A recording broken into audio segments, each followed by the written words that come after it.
Welcome to RevCast, a Civilization podcast focused on its console platforms.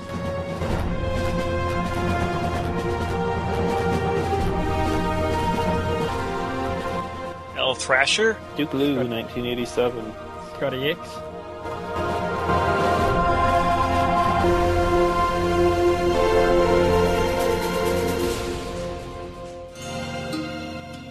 It's just the two of us this time around, but we have a lot of exciting things to say.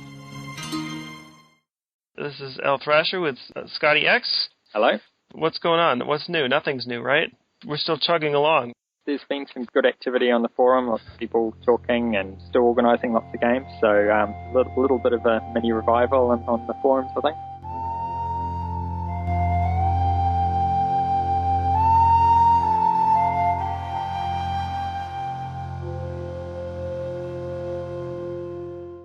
What we're talking about this time around is kind of design, and it's kind of a natural evolutionary process for a sentient being to say, why am I here? What caused me to be here? And I think that's the stage that we're at right now. So this was raised with a question on the forum by Ruthless310, which is, do we play the game as the designers intended? It's a yes or no question. Mm. But of course this leads into lots of other things. And there's been some good discussion here. I found myself agreeing a lot with Big Surprise, what Duke wrote here. But let's treat this as a yes or no question. I think that having been involved in some game design, not personally designing games, but being involved in some playtesting and knowing game designers and things like that, I think that games, talking about as intended, I think that a lot of game designers, and I certainly can't speak for these game designers because I don't know them, but I think a lot of times the intention is just to wind it up and let it go and see what people do with it. Put lots of elements into it, and you hope that they're balanced, and you hope that it's fun, but you're not really sure what people will do with it. Given from what Duke said on the thread himself, they did a pretty good job of balancing it, considering they obviously can't have playtested it as much as we have now. That's true. I put in, hundreds of hours anyway. Mm-hmm. Yeah, they couldn't have got a playtest to put in that many hours. Yeah, well, they should have got you to do it. Oh, yeah, probably. Next time, do you hear that, Pyrex? 2K Games? Kind of what I'm saying, and I think that actually this answer is a little bit of a cop-out, but kind of what I'm saying is that the question doesn't necessarily make sense, that the designers may not have really had so much of an intention of how people would play it, except hoping to provide a sandbox to do what you're going to do in it. Then at the same time, you can see some failings, which is basically that they didn't provide enough ways to limit how much you can expand, and how quickly you can expand, and how cheaply you can expand. That's one of the major, and I'll even say few, design flaws in the game. But they did make that patch, which from what I understand was a little bit of a surprise to everyone, of the patching of the megacity strategy, which did look like it would at least have balanced things a bit more towards not expanding as fast, because they effectively made settlers more valuable by saying that every new city was much more valuable than an old city with an extra population. Yeah. And much easier to create. Well, first of all, I don't remember that being a surprise when Megacity got patched out. There was a lot of support back then. Yep. The 2K representatives were active on the forums, and they were fixing things all the time, and there were some other problems that I can't even recall and make it better. There's things like the artifacts, like 7 Cities of Gold being a lot of gold, and basically the power of getting Great Wall very early on, for example, particularly if you're someone like Spain, which you can get it nice and early, and you're playing just about any civ below them on the power list. Spain practically already has a Great Wall, but that's more like map luck kind of thing. Clearly, by putting something like 7 Cities of Gold into the game, you are saying, I want to reward players who are exploring a lot. I want the rewards of exploring a lot to potentially be so great that it is very hard for the other player to catch up. That seems to be as intended to me. Or you had like one team designing artifacts, one team designing the rest of the game, and they never communicated much. I don't think that that's probably what happened. I think that they really wanted to reward exploration. Clearly, they also wanted the game to be able to be over quickly, or not take too long. Kind of the whole point of the game. And so something like 7 Cities of Gold, which is a tremendous swing. It's a tremendously powerful thing to get if you know what to do with it. Yep. And even if you don't, it's still pretty good. I have to think that they knew what they were doing when they put that in there. I mean, also, like the Knights Templar, you get the Knights Templar in the first 10 turns. It's pretty good. It's pretty hard to do anything about that. And the other two great people right away is quite powerful. Depending on the great people you get. Yep. Free temples isn't really that good, but, it doesn't hurt, I guess. Only if you're going for a game of the week victory with like 50 cities. Oh, yeah, you want to have a beast culture victory, then it's pretty important. Yep. I think that the implication of this post was that the designers expected players to build a few cities, 3 to 5 perhaps, try to build, maybe specialize the city, like have a barracks city for units and have like a science city with a library and a gold city with a market. And, maybe they did expect that. Or maybe they just put all these things in it and was like, we'll give you lots of options, build something, do something with it, have some fun.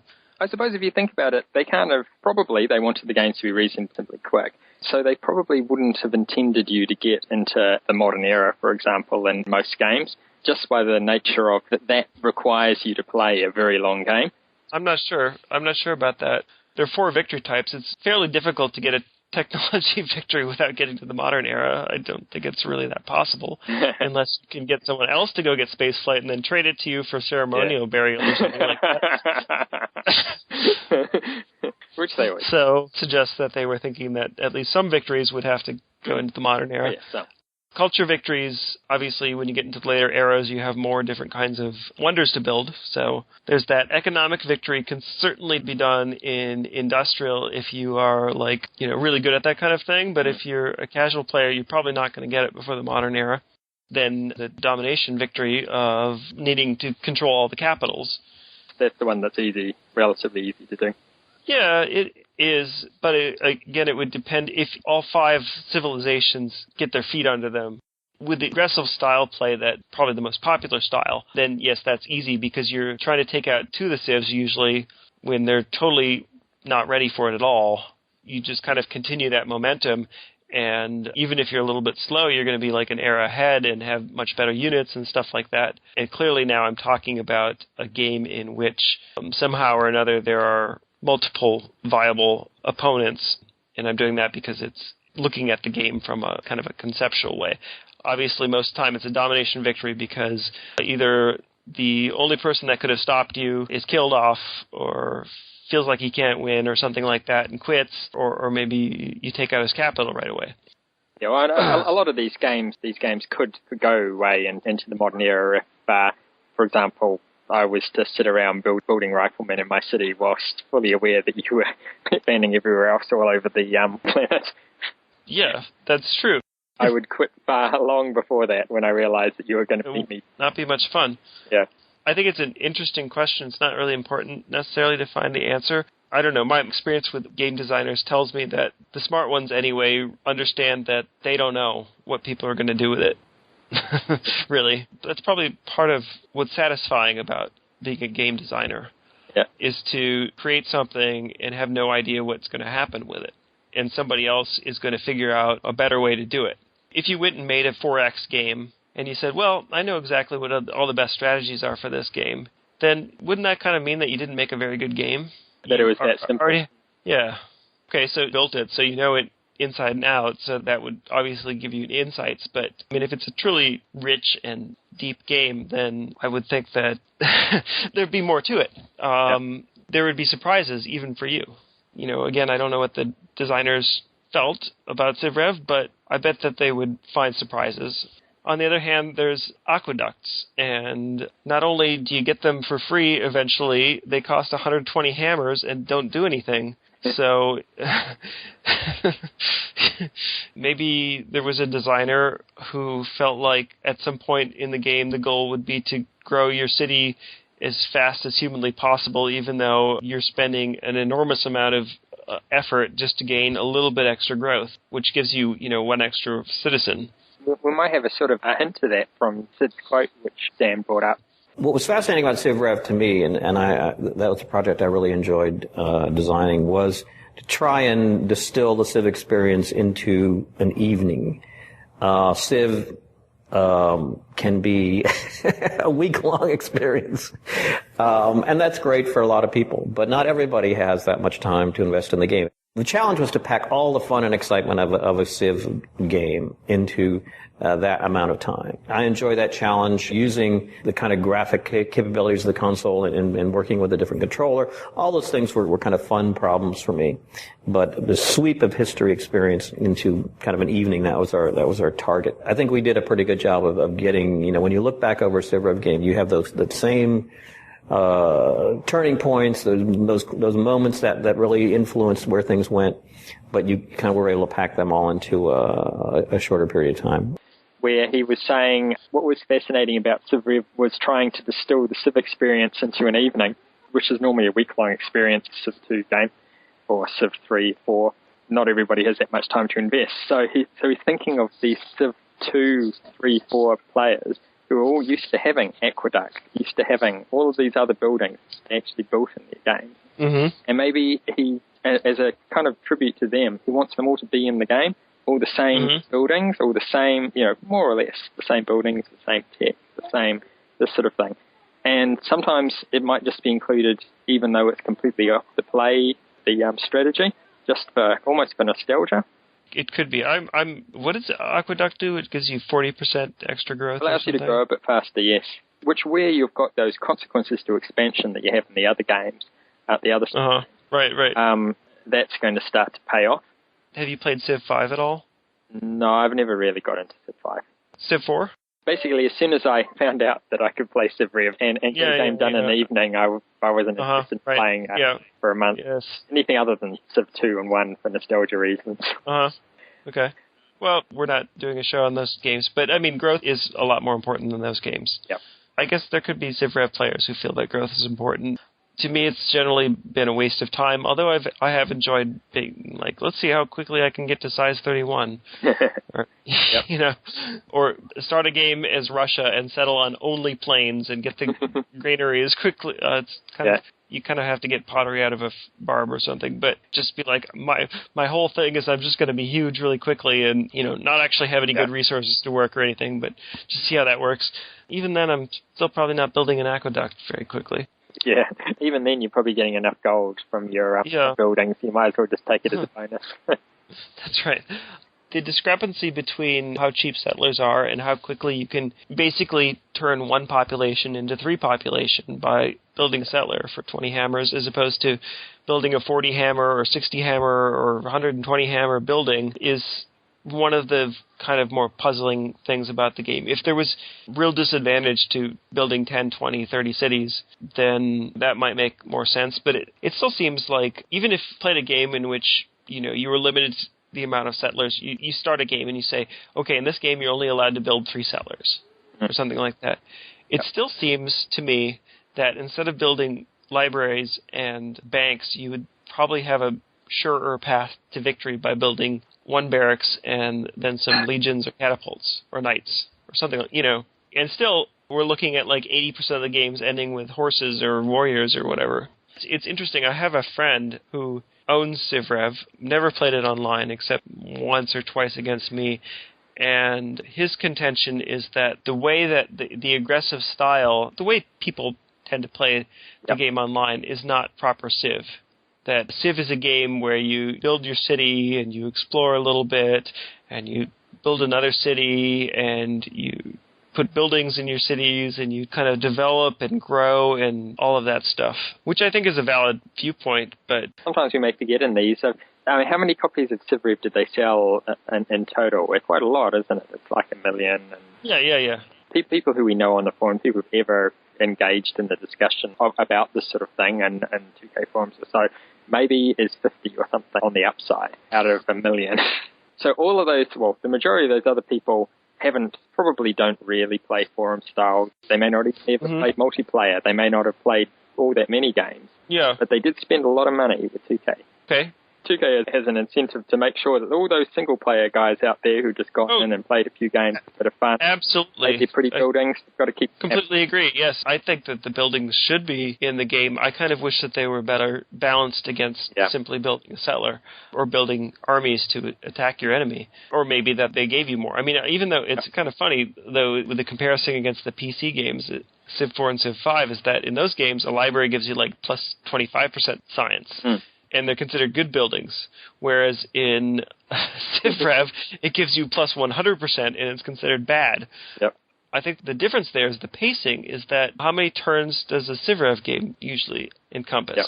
30 to 50, right? Something like that. I mean, some of them are... Discounting the ones that are over immediately, if it goes 50 turns, that's going to be considered a medium to long game. Keeping in mind that 40 turns takes you to 0. But if you played a full game of Civ 5, for example, you're looking at 200 to 300 turns or more. They're superficially the same game, but deep down they're so different. That would be why that a 25% bonus is better than a 100% bonus. Yes. But I completely agree that obviously 2K wanted those other 999,950 people to be able to enjoy the game. Yep. As well they should. The thing is that when you come and get into an online competitive community, they're going to simply just go for a competitive strategy. And if a slow build-up with lots of pretty buildings isn't a strong competitive strategy, then people aren't going to do that. I have never played Civ 5 online, but I have watched a couple of videos and seen a little bit like what that's like. And adjusting for scale, they do the same thing, which is plant some cities, get a technology that will help you smash your enemy, build the units to smash your enemy, smash your enemy. It's the same kind of thing, and I think it's totally natural kind of way to approach the online experience. People playing games online like battles anyway. How popular are shooters? It makes a lot of sense.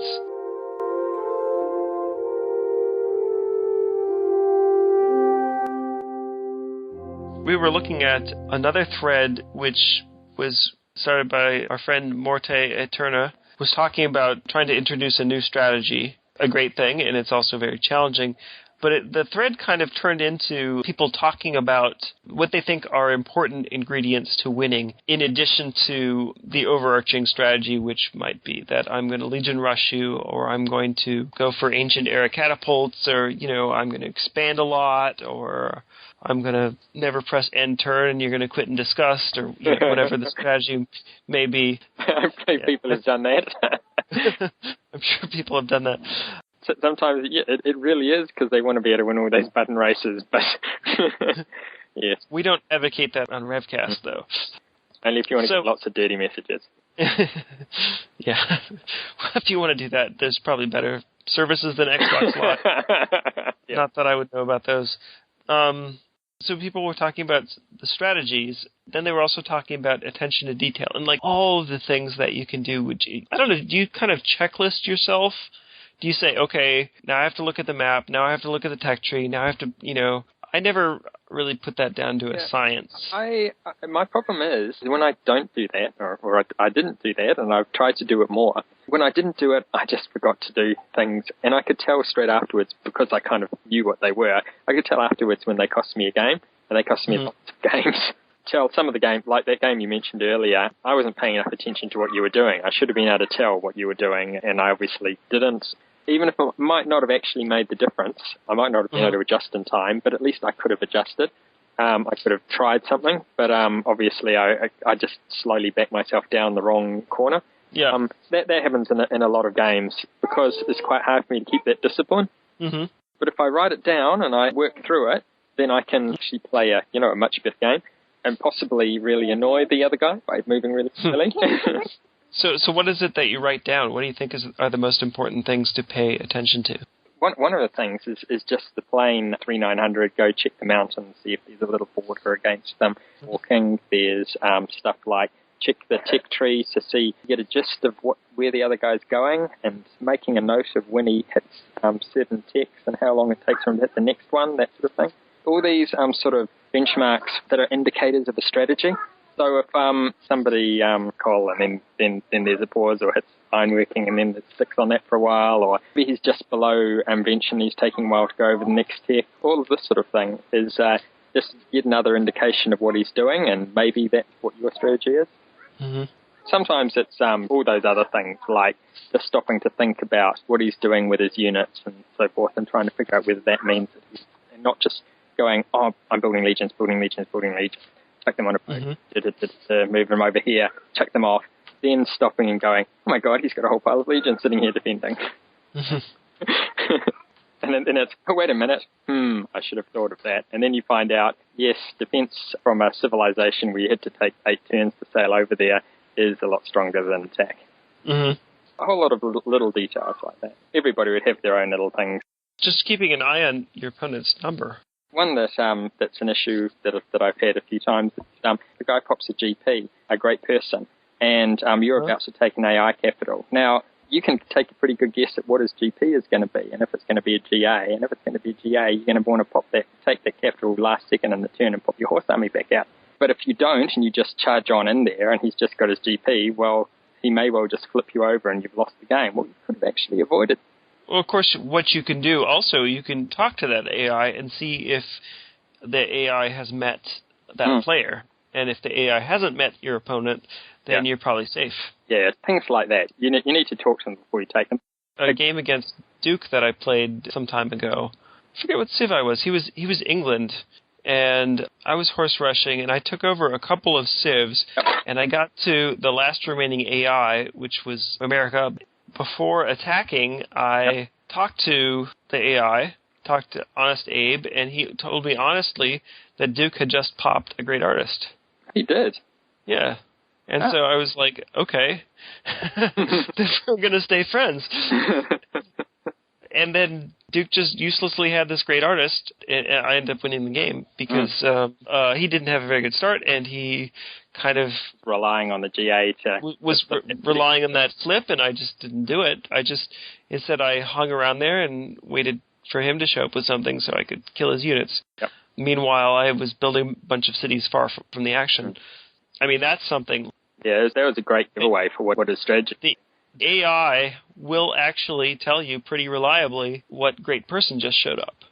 But they will only tell you that when you initially make contact with them for the turn. It'll be something like, oh, hail, great leader of whatever nation you are. Have you heard tale of Aesop who lives with the English? Or something like that. Which is could easily be a game winner like in that game. I think it was more that would have been a game loser or put me in a very difficult situation. That's the kind of attention to detail that I think is really important. But I mean, also, like, it's fairly early in the game, and you see your opponent has 6 techs. Yep. What does that mean? Does that mean that he expanded a bunch quickly? Or he's got too many techs from huts, and he couldn't get to anything useful? And what does it mean for what you should do? Like, probably is a good time to attack, because he's going to have that inflation... I mean, one of the key things, speaking of popping tech from huts, you watch his tech counter, you see it popping up faster than he could have teched it. Yeah. So you're going, now here we go, he's popped some techs from huts, he's probably short on gold, he's, this sort of thing. He may have difficulty staying under 5 techs, might not be able to get coal until afterwards. He might have horseback riding, bronze, pottery, alpha, and ironworking drops them over the top as well. Yeah. He may struggle against anything that's got an 8 or a strategy. 5 techs and doesn't have 100 gold yet. That would be a really difficult situation, especially if he's playing like Japan or something where he starts with a not very useful tech. Then there are also some basic things, like if you have Egypt as your opponent, you can tell what wonder Egypt has. And a massive difference between it being Colossus of Rhodes and it being Stonehenge. Yes. Right. And an oracle is useful to know as well. You don't just sit there with that legion outside your city if he's got the oracle. No. Why is he just standing there? Right. Well, I mean, sometimes you would, because you draw him out, finish him off with your other legion that he can't see. But, there was an interesting thing, some new guy to the forum that I don't even know posted in that thread saying, if you're doing a legion rush with Spain, don't army your legions. Just come in with 12 individual legions, and you get +4 for the galleon fleet. And so that gives you, he was saying 8 attack, but I think 7 might be right. Or maybe you attack with the first guy, retreat, attack with the second guy, then army up on the third one. Is it medieval Spain? They get +1 on the galleons? Does that give them... Oh, yeah, then it adds 6, right? Or something. Anyway. That's a pretty good thing to think of. And then he's like, basically, what you're doing is you're attacking with 12 horse armies. Now, would you attack with 12 horse armies if you had them? I think the answer is yes. So that was a good thing, and I don't think that I've seen people really doing that before. Typically been going with a stronger armied up attack, but I mean, that's pretty good. That kind of turned the discussion in a different direction, which was about skill. The tricky part about having 12 guys run up and attack is that then have to watch 12 animations. You have to somehow get this all done in a turn. One of the things I find when I do that is that I attack and I start joining my armies as I'm attacking. You start joining your veterans with each other rather than your veterans and non-veterans. Right. And then at the end of it, you're stuck with a couple of non-veteran armies and a veteran one, as opposed to 3 veteran armies. Or if you had 2 wounded guys, you would definitely want those 2 wounded guys to be part of the army you're about to form. Yeah. And if they weren't and they were still left there, that would not be very ideal. But the other thing is, say you want to sail up and launch a surprise attack, but if your movement is exactly equal to the distance that you have to go before you got, 5 or 6 different things on a boat, maybe it's a galley, and you move 2, and now you can't unload them all at once in a big lump, which is obviously the best way to do it, to unload them one by one. There comes a time when your strategy is correct, you've paid proper attention to detail, but now you need to execute your plans flawlessly, basically, in order to pull off the win. And this would probably be a situation where you're doing some Hail Mary come from behind attack. You expect some pretty decent defense with your 12-horse army. So. Yeah. You're planning on beating his 18 defense guy and whittling them down with each ship and forming them up. As long as he's not Aztec, that would be part of the attention to detail. Yep. Every now and then that's happened. Oh, crap, I'm playing the Aztec. It's not actually when I attack, though. No, I've loaded them onto a boat or something, and then I'm like, oh, crap, I'm going over to see the Aztec. Maybe this wasn't the best strategy. Make sure you at least land them, don't attack off the boat. Yeah. Of course, the other thing is just basically early game horseman tactics and things like that. Being able to defend your city with a warrior army when horse army are more than a horse army is coming in. Skill and execution. I was part of a teams game. Teammate was, Taishine. And he found himself very early on in the game in a situation where he had one horseman, that was all he had, the city and one horseman, and a horse army was bearing down on him. He outmaneuvered it with his one horseman, attacked 2 to 3 and won. That's just... Okay, so you should lose that, but you should lose anyway. You're not going to win on defense because that's 6 to 1. It was the best possible play, and it worked, and now his opponent was out all of that effort very early in the game, and, we cleaned up without any problems after that. That's the kind of thing that can be very determinant in a game that is maybe not going to be determined by strategy. One of the other things that they mentioned there was knowing when to try your luck. Knowing when, if you've got 25 gold at the beginning, maybe you don't need to try your luck quite so much. If you've got nothing, maybe you need to start thinking, do I try those lightly riskier? Oh, yeah. And a lot of that comes down to the attention to detail as well, just checking to see what sort of position the other guy is and how fast is he advancing, when do you get his 100 gold and all of this sort of stuff, and what civ is he even, just to get a gist of how hard you have to push it. Right. When you have to go for that 2 versus 3, or even whether you try and get onto a hill and try and do something there, or whether maybe he'll try and move one square and then onto the hill, and maybe you can catch him on his first move. Mm-hmm. Or even use bait. Yep, if you've got some.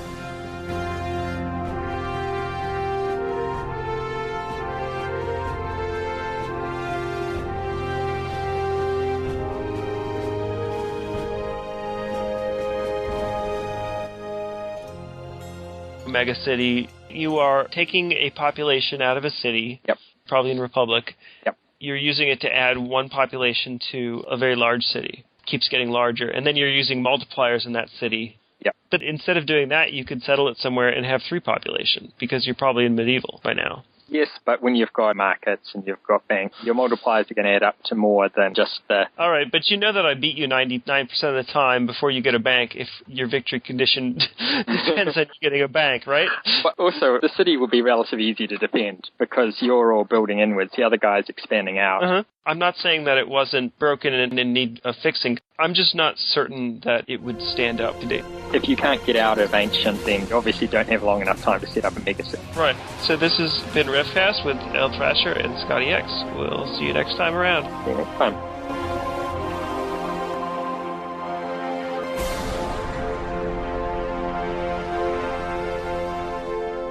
For more information about RevCast, sibling shows PolyCast and ModCast, or about PolyCast in general, log on to the series' official website at thepolycast.net. Record date: July 8th, 2012. Sid Meier Club copyright Game Informer. Civilization Revolution sound clips. Copyright Take-Two Interactive. Copyright Civilized Communication at civcom.net.